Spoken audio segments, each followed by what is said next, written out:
Que bom estar com você mais este dia de sábado.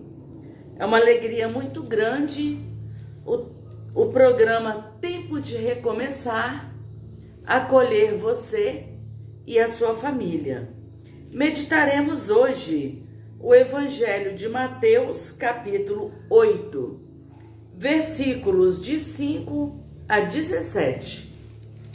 E para este momento de meditação e oração, façamos sobre nós o símbolo que nos identifica como cristão. Em nome do Pai, do Filho e do Espírito Santo. Amém. O servo de centurião. Quando Jesus entrou em Cafarnaum, um centurião aproximou-se dele suplicando: Senhor, o meu criado está de cama, lá em casa, paralisado e sofrendo demais. Ele respondeu: Vou curá-lo.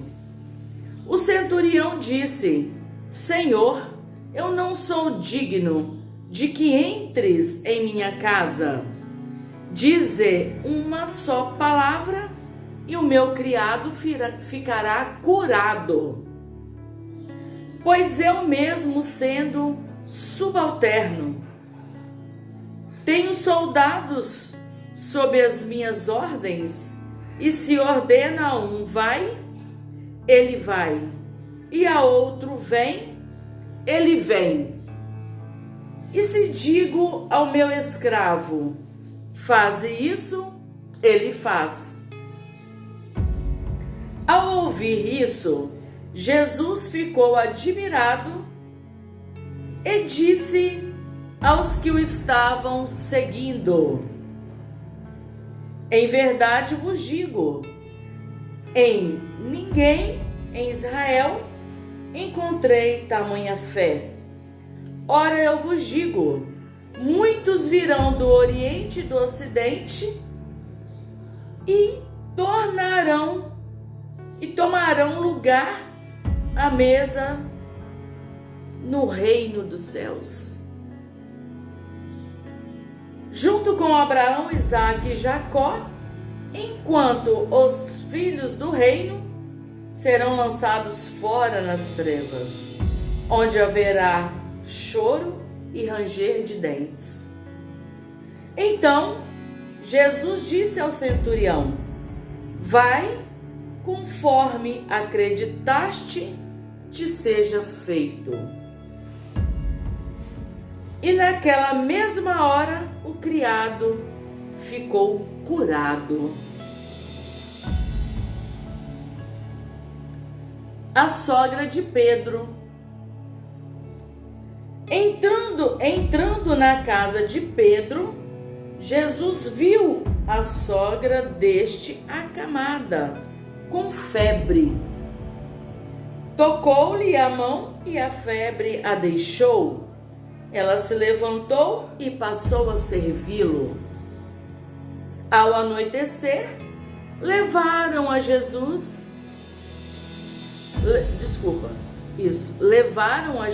muitos possessos. Ele expulsou os espíritos pela palavra e curou todos os doentes. Assim se cumpriu o que foi dito pelo profeta Isaías. Ele assumiu as nossas dores e carregou as nossas enfermidades. Palavra da salvação. Glórias a vós, Senhor. Então, como eu sempre digo, é muito bom começarmos o nosso dia ouvindo a palavra de Deus, porque ela é lâmpada para os nossos pés, ela é luz que ilumina o nosso dia, o nosso caminhar, o nosso fazer. Deus nos ilumina. Aqui neste evangelho, nós vemos uma sequência de curas. Antes de nós lermos a cura do servo do centurião, nós lemos a cura do leproso. Depois você pode ler no decorrer do dia. Quantas maravilhas Jesus fez e continua a fazer. Basta que tenhamos fé. Interessante dizer aqui que o centurião não era alguém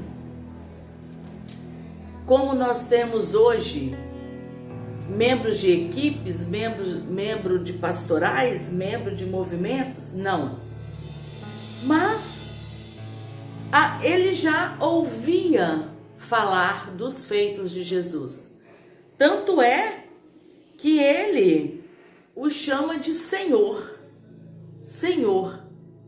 Se ele tivesse mais proximidade, intimidade com Jesus, provavelmente o chamaria pelo nome. Jesus, olhe para mim, olhe por mim, olhe pelo meu servo. Mas ele diz Senhor. Já denota aí fé. Já demonstra que ele tem Jesus como Senhor da sua vida. Como o senhorio. Tanto é que na hora da sua luta, do seu medo, ele procurou Jesus. Isso é muito bonito. E aí, Jesus percebe a fé daquele homem e diz o quê? Vou curá-lo. Que maravilha! Vou curá-lo. E o centurião não duvida. Ele simplesmente acredita. E muito mais do que acredita no poder de Jesus. Ele acreditou também na onipresença de Jesus. Tanto é que ele nem aguardava a presença física de Jesus lá na casa dele, porque ele não se julgava digno de recebê-lo em sua casa, em sua morada, como nós dizemos na Santa Missa, na minha morada. Interessante também a preocupação de Jesus, porque ele percebeu ali que aquele homem não fazia parte ali do convívio, do dia a dia dos que seguiam Jesus. E aí ele levanta uma curiosidade, dizendo mais ou menos assim: cuidado, porque os filhos do reino serão lançados fora nas trevas, onde haverá choro e ranger de dentes. Então, nós que estamos frequentemente na igreja, tomemos cuidado. Por quê? Porque pode ser que Jesus não verá tamanha fé na hora das nossas lutas. Pode ser que nós não recorremos a Jesus. Talvez recorramos a uma infinidade de sugestões, menos a Jesus. E este centurião aqui, que para nós hoje seria um tenente, digamos assim. E este centurião, este tenente aqui, na hora da sua dor, que nem era a sua dor, ele estava ali intercedendo pelo outro. Ele pensou: Jesus não, aquele Senhor pode resolver. E aí ele recorre com muita veemência a Jesus. Depois nós vimos aqui a cura da sogra de Pedro. Jesus apenas tocou e aquela mulher ficou curada. Ou seja, não precisa de gritos, de desesperos, não precisa, porque Jesus nos ouve no silêncio. E aí, mais uma vez, Jesus vê a carência, a necessidade e a fé daquela idosa e a cura. E o mais interessante, que assim que ela foi curada, ela imediatamente levantou-se e começou a servir a Jesus. Tudo para dizer para nós que o nosso tempo, o nosso dinheiro, a nossa saúde, tudo que nós temos, foi Deus que nos deu. E tudo deve ser retornado ao reino de Deus. Porque Deus nos deu de graça e de graça retornaremos ao Senhor. Como faremos isso? Em benefício aos filhos de Deus. Então, todo o nosso ser deve ser destinado à evangelização. Não é para o bel prazer, não é. É para estar a serviço, à disposição do outro, na nossa pequenez, na nossa, talvez até infidelidade, mas que nós nos esforcemos para estarmos a serviço do Senhor. Finalizando então, diz o Evangelho que houveram curas diversas, porque ao anoitecer levaram muitos possessos a Jesus. Ao anoitecer, quando lemos ao anoitecer na Sagrada Escritura,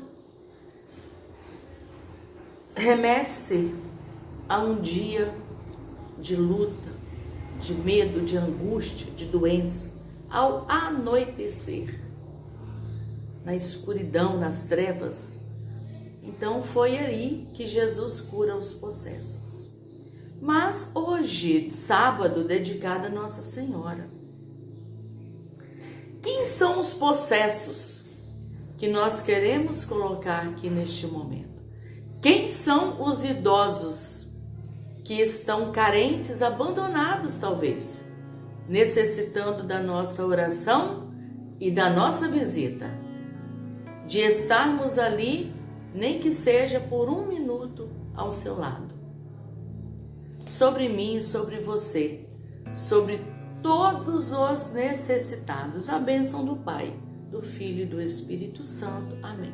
Permaneçamos em paz e que o Senhor nos guarde, nos proteja, nos ilumine e nos acompanhe. Amém.